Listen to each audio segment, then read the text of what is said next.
ஞானத் தேடல்.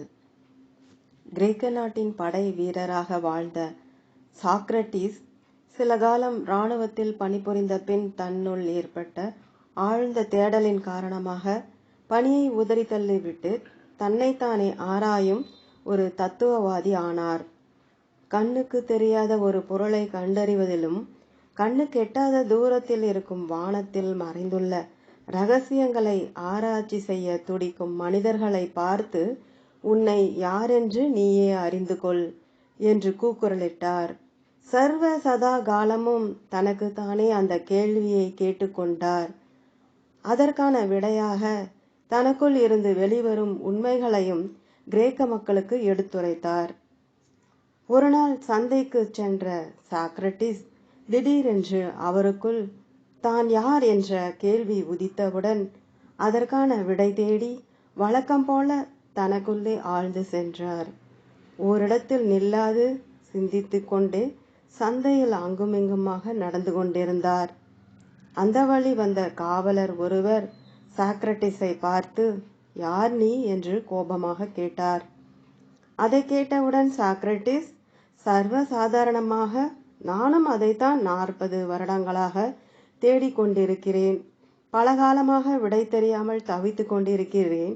நீங்களும் அதே கேள்வியை என்னிடம் கேட்டால் என்னிடம் என்ன பதில் உங்களுக்கு கிடைக்கும் என்று திரும்ப அவரையே கேள்வி கேட்டார். இப்படி பல சம்பவங்கள் அவர் வாழ்வில். அவர் பேசிய பேச்சில் இருந்த உண்மையும் புதுமையும் அநேக கிரேக்க இளைஞர்களை கவர்ந்தது. எனவே எப்பொழுதும் அவரை சுற்றி ஒரு இளைஞர் கூட்டம் அவருடைய தத்துவ பேச்சுகளை கேட்க கூடியிருந்தனர். அதை பார்த்த கிரேக்க நாட்டின் பழமைவாதிகள் எனப்படும் உருவ வழிபடுதலை ஆதரித்த கோயில் குருக்கள் மற்றும் அரச குருமார்களுக்கு அவர் மேல் பொறாமையும் கோபமும் ஏற்பட்டது. மேலும் சாக்ரடீஸின் தத்துவங்கள் கிரேக்க மக்களால் கண்மூடித்தனமாக பின்பற்றப்பட்ட அர்த்தமற்ற தெய்வ வழிபாட்டை தவறு என்று சுட்டிக்காட்டியது. அதனால் சினமுற்ற பழமைவாதிகள் அந்நாட்டு அரசரிடம் முறையிட்டனர். அரசருக்கும் தன் குரு கூறும் அறிவுரையை ஏற்று செயல்பட வேண்டிய கட்டாயம் இருந்ததால் சாக்ரடீஸை விசாரணை செய்தார். சாக்ரடீஸ் சொல்வதெல்லாம் பொய்யென ஒப்புக்கொள்ளும்படி ஆணையிட்டனர்.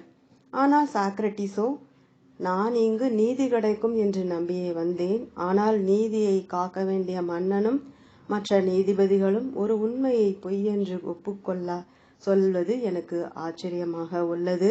அந்த தவறை நான் ஒருபோதும் செய்ய மாட்டேன் என்று கூறிவிட்டார். அரசுக்கும் நாட்டின் மத நம்பிக்கைக்கும் எதிராக செயல்பட்டார் என அவர் மீது குற்றம் சாட்டப்பட்டது. அவருக்கு விஷம் கொடுத்து கொல்லும்படி உத்தரவிடப்பட்டு சிறையில் அடைக்கப்பட்டார். என்ன காரணத்தாலோ அவர் மரண தண்டனை ஓரிரு மாதங்கள் தாமதமாகவே நிறைவேற்றப்பட்டது. அவருக்கு கொடுக்கப்படும் விஷத்தின் தன்மை என்னவென்றால், விஷம் அருந்திய பின் கால் பகுதியில் இருந்து தொடங்கி ஒவ்வொரு உறுப்பாக செயல் இழக்கும். சாக்ரடீஸ் விஷம் அருந்தும்போது தண்டனையின்படி நின்று கொண்டே விஷம் அருந்த வேண்டும். அவரால் நிற்க இயலாத சூழ்நிலை ஏற்பட்டவுடன் படுத்து கொள்ளலாம். இதுவே அவருக்கு அரசால் விதிக்கப்பட்ட தண்டனையின் விவரம். மரண தண்டனை நிறைவேற்றப்படும் நாளும் வந்தது. அதற்குள் அநேக கிரேக்க மக்கள் அவர் உண்மையானவர் என்பதையும் அவர் கூறுவதில் உண்மை உள்ளது என்றும் அறிய தொடங்கினர். அவர்களில் ஒருவர்தான் சிறை காவலர். அந்த காவலர் விஷம் கொடுக்கும் முன் சாக்ரடீஸை பார்த்து, ஒருமுறை நீங்கள் பேசியது தவறு, அதில் உண்மையில்லை என்று ஒப்புக்கொண்டால் நான் உங்களை காப்பாற்ற முயற்சிக்கிறேன் என்றார். ஆனால் சாக்ரடீஸோ, நீ தாமதிக்கும் ஒவ்வொரு நிமிடமும் உன் கடமையை செய்ய தவறியவன் ஆகிறாய். எனவே உடனே உனக்கு கொடுக்கப்பட்ட அரசாணையை நிறைவேற்று என்றார். சாக்ரடீஸுக்கு விஷம் தரும் வேளையில் அவருடைய சீடர்கள் அவர்களை காண அனுமதிக்கப்பட்டிருந்தனர். சாக்ரடீஸ் கோப்பையில் இருந்த விஷத்தை வாங்கி தானே அருந்தினார். சிறிது நேரத்தில் விஷம் உடல் முழுவதும் பரவியது. சாக்ரடீஸால் நிற்க இயலாமல் படுத்து கொண்டார். உயிர் பிரியும் கடைசி தருணமும் வந்தது. அவர் எவ்வித கலக்கமும் இன்றி காணப்பட்டார். அவரிடம் அவர் சீடர்களால் ஒரு முக்கியமான கேள்வி கேட்கப்பட்டது.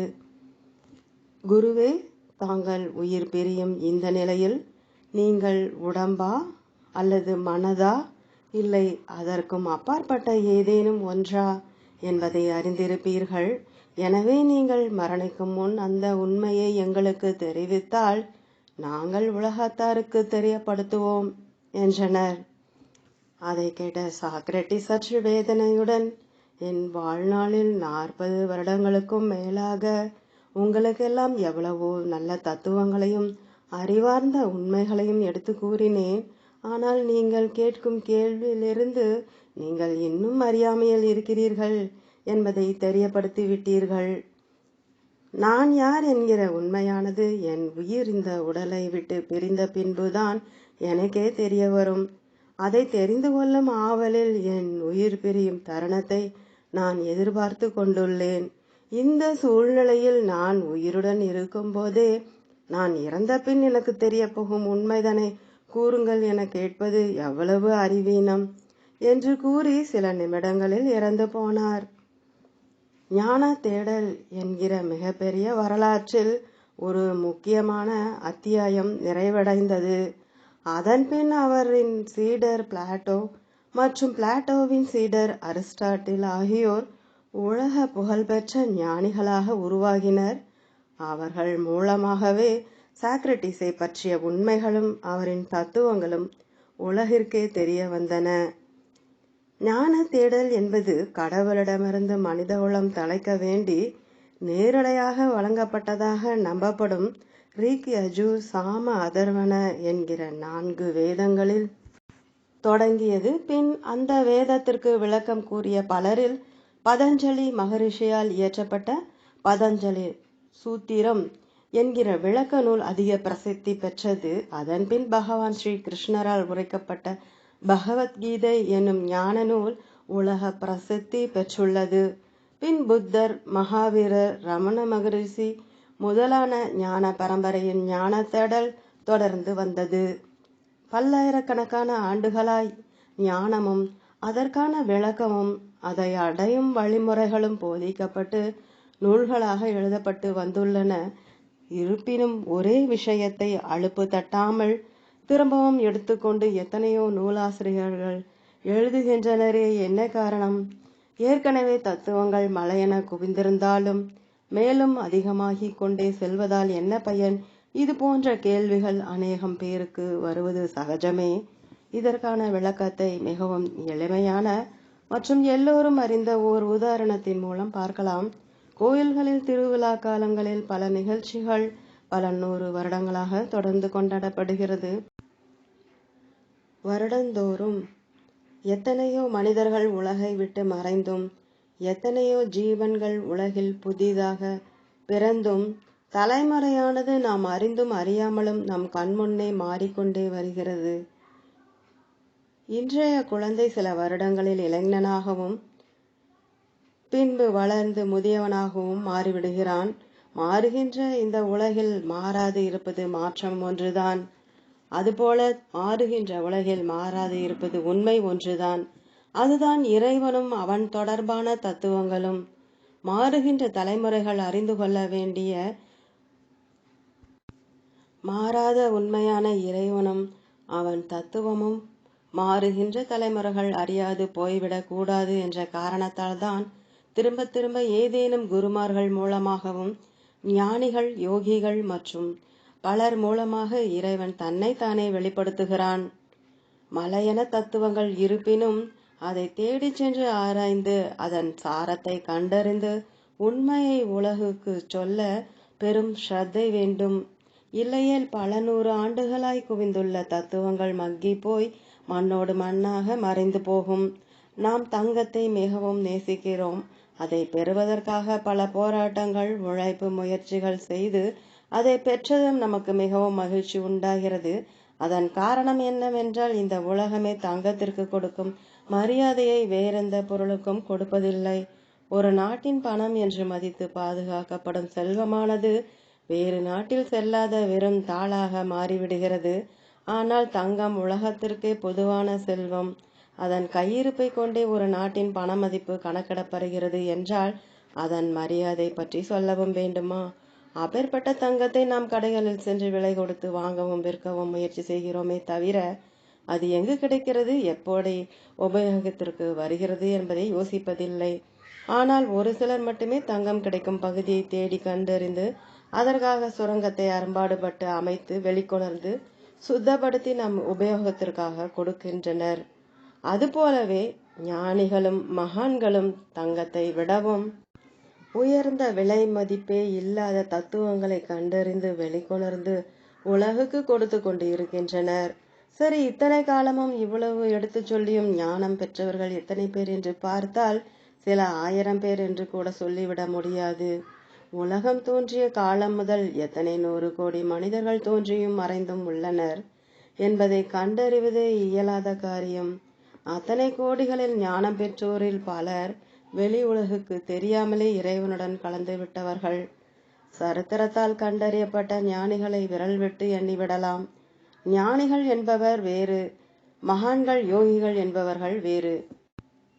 நல்லொழுக்கமும் தவமும் பக்தியும் நல்லறிவும் உடையோர் மகான்கள் எனப்படுகின்றனர். மன சமநிலையுடன் தேக ஆரோக்கியத்தை காத்து ஆசையை விடுத்து தவம் இயற்றுவோர் யோகிகள் எனப்படுகின்றனர். இவர்கள் இருவருமே ஞானத்தை அடைய முயற்சி செய்பவர்களை அன்றி ஞானிகள் என்று கூற இயலாது. ஞானம் பற்றி பல 100 பக்கங்கள் விளக்கம் கொடுக்கும் மகா பண்டிதர்கள் கூட ஞானம் பெற இயலுமா என்றால் அது சந்தேகமே. ஞானம் என்பது நம் மூளையில் சேகரிக்கப்படும் ஒரு அறிவு குவியல் அல்ல, அது ஒரு அனுபவம். அதனால்தான் ஞானத்தை பற்றி கண்டவர் விண்டிலர், விண்டவர் கண்டிலர் என்பர்.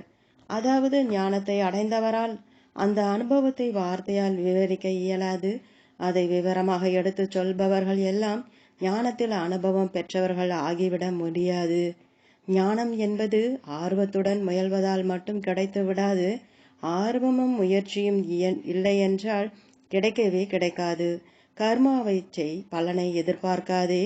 இன்னும் ஆழமாக சொன்னால், உண்மையை தேடாதே, உண்மையாகவே மாறிவிடு. உண்மைதானே கடவுள், அதை அடையத்தானே இவ்வளவு போராட்டங்களும் தத்துவங்களும். நீங்களே உண்மையாக மாறிவிட்டால் அதுதான் ஞானம். உங்களுக்குள் உள்ள வஞ்சனை, பொய், பொறாமை, பழிவாங்கும் உணர்வு, கோபம், பயம், ஆத்திரம் என்று எத்தனையோ உருவங்களில் வாழ்ந்து கொண்டிருக்கும் தீமை என்னும் மாயையை கைவிட்டு விட்டால் நீங்களே ஞானமாக மாறிவிடுவீர்கள். நமக்குள் ஏற்படும் தீய உணர்வுடன் அது தோன்றும் விதம், அதை எப்படி சரி செய்வது, எப்படி எதிர்மறை எண்ணங்களிலிருந்து சிறிது சிறிதாக விலகி நேர்மறையுடன் வாழ்வது போன்ற வழிமுறைகளை கற்றுத்தருவதுதான் யோகம், தியானம் மற்றும் பல பயிற்சி முறைகள். ஞானமடைந்த அல்லது அதை அடைவதற்கான வழிமுறைகளை பயின்ற குருமார்களின் பணி என்னவென்றால், எதை நாம் செய்ய வேண்டும், எதை செய்யக்கூடாது என வழிகாட்டுவது மட்டுமே தவிர, ஞான அனுபவம் என்பது அவரவருக்கு ஏற்படும் ஓர் உயர் நிலை. ஓம்.